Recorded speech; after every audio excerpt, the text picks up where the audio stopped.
Hey guys, it's Martin from MC Guitar, and in this second part of a two-part video looking at inspirational guitar players, I want to talk about my top 10 players who influence me now. And again, they're in no particular order, but they all have had significant roles in turning me into the guitar player I am.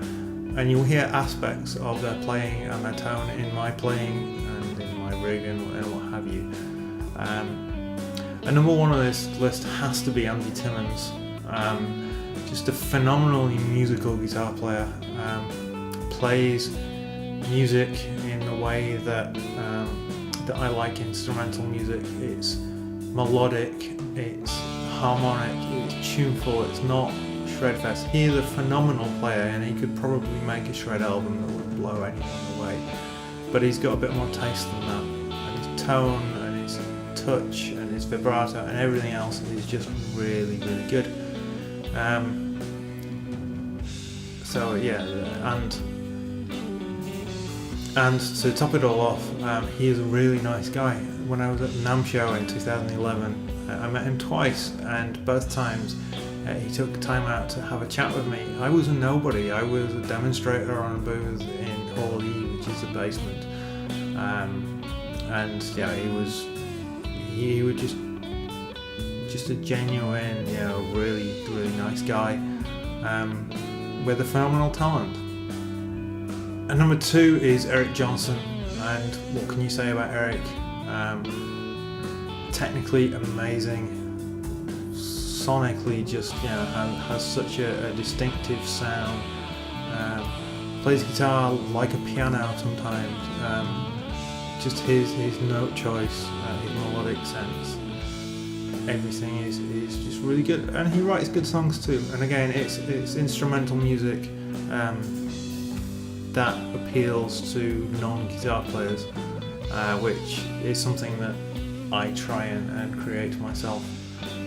His whole clean amp, dirty amp, even dirtier amp kind of setup is a whole gear inspiration in terms of getting tones and stuff.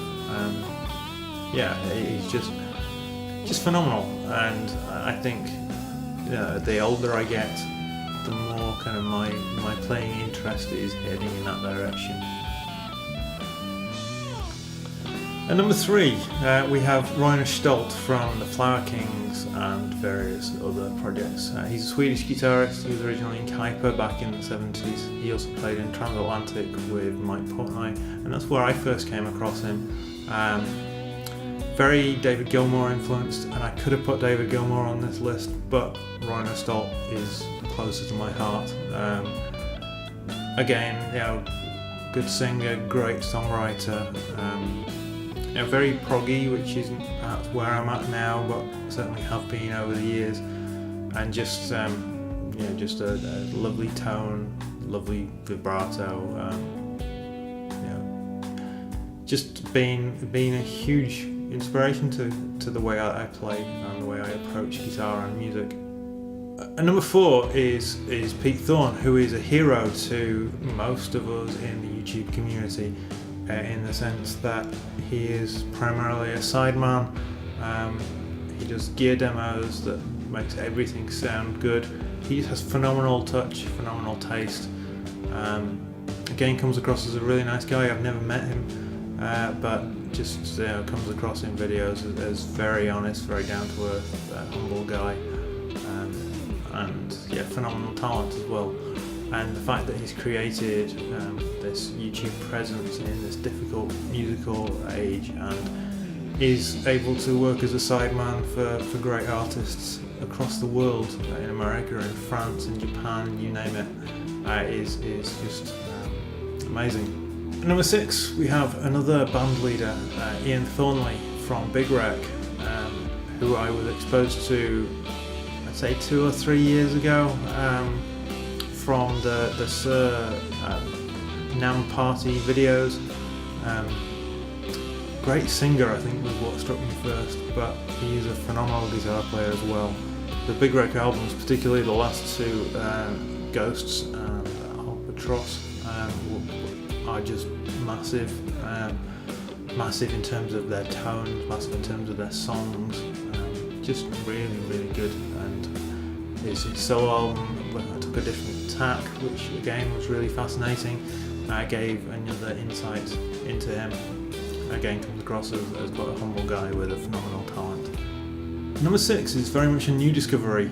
Joey Landreth from the Brothers Landreth.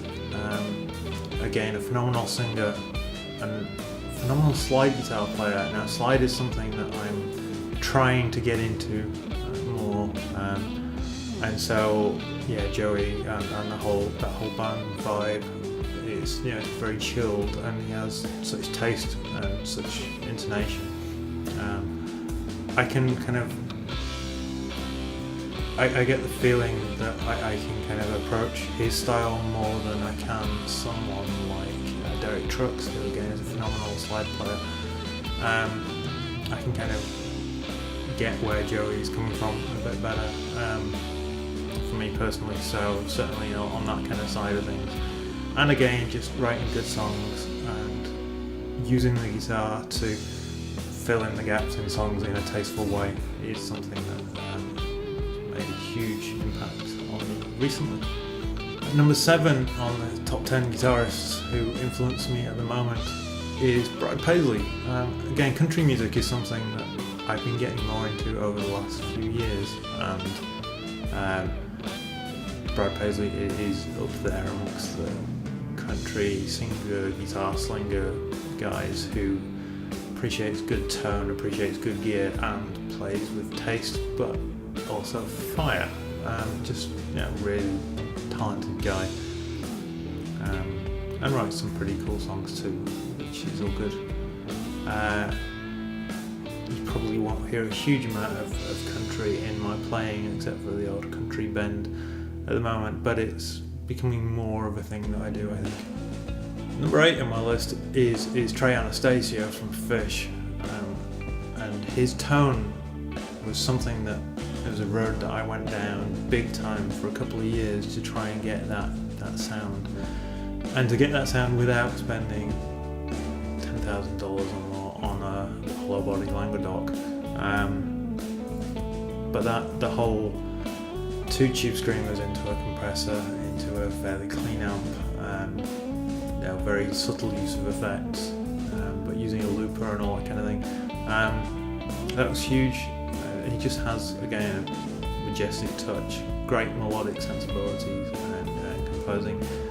Some of the songs are a bit twee, some of the songs are just downright strange, but always there is that fiery guitar just waiting to take the whole thing to a whole nother level. At number 9 on my list, I've got Steve Rothery from Marillion.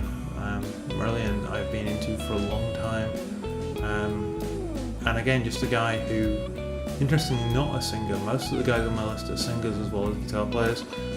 Steve doesn't sing as far as I know, but has that, you know, beautiful clean sounds, really tasteful chordal work, and then when he needs to let rip, he can let rip with the best of them. Yeah, great guitar player, really interesting. Marillion have had their ups and downs in terms of the songs, as far as my appreciation of them around sort of Marbles. It's definitely the high point of their musical output in terms of what I've been into. The more recent albums, maybe, you know, their appeal has been waning, but still, yeah, they're Steve produces great stuff, and his solo album, Ghosts of Pripyat, again is quite Gilmore-esque, I guess. Very atmospheric, but with some killer guitar playing that doesn't sound like a shredfest. It's not a guitar player album, it's a music lover's guitar player album. Finally on this list of 10, although there are a whole other list of people I could mention, is Red Beach from Winger and Whitesnake. And he is someone who could have been on my early list, but it was a little bit later I got into him. His two-handed tapping work, his harmonics, his rhythm playing, just so many good things about it. Again, good singer. His Masquerade solo album is an album that I really enjoy. I liked his album with The Mob, I know it wasn't cool to like Winger, certainly in the 90s, but I really liked them. Pull was a massive album for me. So yeah, Reb had to be there, and he's still to this day producing amazing stuff. Great player. So I guess I should throw in some honourable mentions. It's difficult not to talk about John Mayer. It's difficult not to talk about Joe Bonamassa. It's difficult not to talk about some of the real sort of blues guys. So B.B. King and Albert King. All these players who have had a significant impact on me over the years. But I think this top 10 covers where I'm at now as a player, possibly more than anything. Okay, I hope that's been of interest to you. I'd love to know who your top 5 or top 10 or whatever it is guitar players are. Drop something in the comment below. Please like, subscribe, check out my other videos. Until next time, take care.